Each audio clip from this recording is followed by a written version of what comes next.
जय श्रीमन नारायण।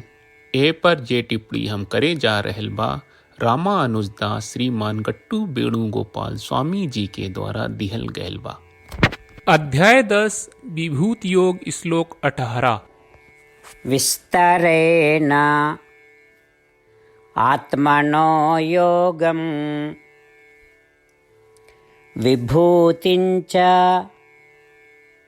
जनार्दन भूयः कथय तृप्तिर्हि शृण्वतो नास्ति मे अमृतम्।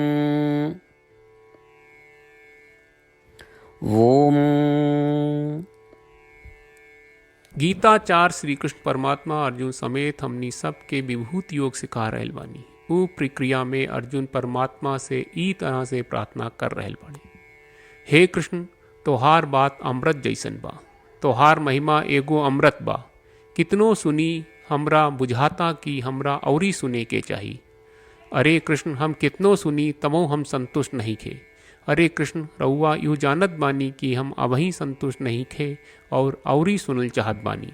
यही से हे कृष्ण, रउआ के हमरा के फेर से आपन महिमा, आपन महात्म और आपन वर्चस्व के बारे में विस्तार से समझाए।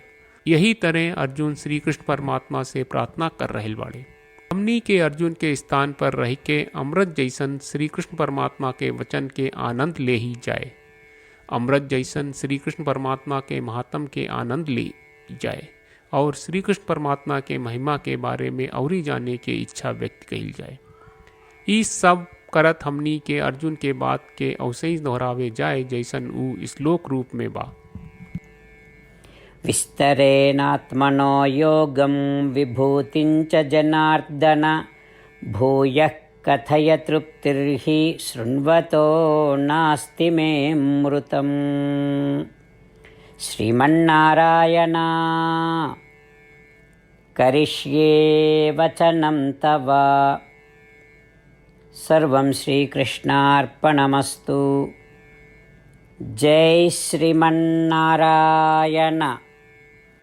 श्रीमद् भगवत गीता का पूरा सार श्री कृष्ण परमात्मा ने अध्याय 18वें के श्लोक 65 से 70 में 8 काम करे खातिर दिले बाड़े। श्री कृष्ण कहले, हम ओ लोगन से प्रेम करनी जो लोग इन 8 बातन के मान तारे। हम ओ भक्तन के हर तरह से रक्षा करब। श्री कृष्ण परमात्मा के द्वारा बोलल गईल संपूर्ण भगवत गीता सुनला के बाद अर्जुन कहले, करिष्ये वचनम त्वा, जेके मतलब बा, कृष्ण, मैं उही करब जौन आप कही। यही कारण बा श्री कृष्ण अर्जुन के हर तरह के सफलता आ विजय प्रदान करेले। आई परमात्मा के आपन व्रत देई कि हमनी के ये 8 गौ कर्म के पालन करी जा। ई वचन परमात्मा के देवे से बड़न कौनो पूजा तपस्या यज्ञ नहीं। हम 8 प्रण कहब जौन हमनी के करे के चाहिए। आप सब कृपया इन्हन के आपन दिमाग और दिल में सोची। श्री कृष्ण के आपन वचन देवे के ई तरीका में हमनी सबकी कल्पना करे के चाहिए कि श्री कृष्ण का चेहरा खुशी से चमकत बा और खुशी के एहसास करत बा। जय श्रीमन नारायण। यहाँ हमनी के 8 वादा बा।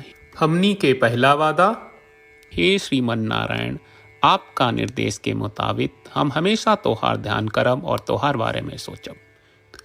हमनी के दूसर वादा, हे श्रीमन नारायण, आपका सलाह का अनुसार हम हमेशा आपका भक्त रहब। हमनी के तीसर वादा, हे श्रीमन नारायण, हम आपन सब काम तोहरा सेवा के रूप में और तोहरा संतुष्टि खातिर करब।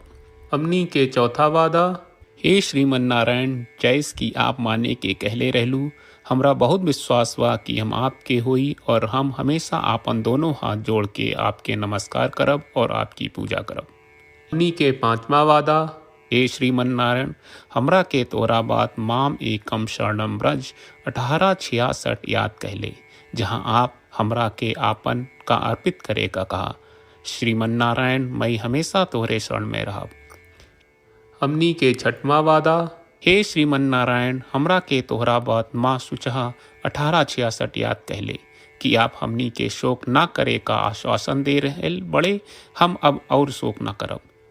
हमनी के 7वां वादा, हे श्रीमन नारायण, आपने हमरा खातिर श्रीमद् भगवत गीता के वितरण करके हम सबके कृपा कहले और आशीर्वाद दहलेबा। हम वादा करत बानी कि रोजाना कम से कम एक श्लोक पढ़ब या सुनब। हमनी के 8वां वादा। हे श्रीमन नारायण, आप गीता के पूरा मानवता तक ले गयलू। हम गीता में आपके दिव्य वचन के उन भक्तन तक पहुँचावे के प्रयास करब जे गीता से अपरिचित बा। हे श्रीमन नारायण, हम उई करब जौन तू करे का कहब। हम ऐसन व्यवहार करब जैसन आप चाहत बानी और हम खाली आपका खातिर काम करब। श्रीमन नारायण के रोज आपन वचन देहल कि हम ओइस करब जैस आप कहत बानी, ई अपने आप में बड़न पूजा बा। श्रीमन नारायण, करशे वचनम त्वा। श्रीमन नारायण, हम तोरे निर्देश के मुताबिक काम करब।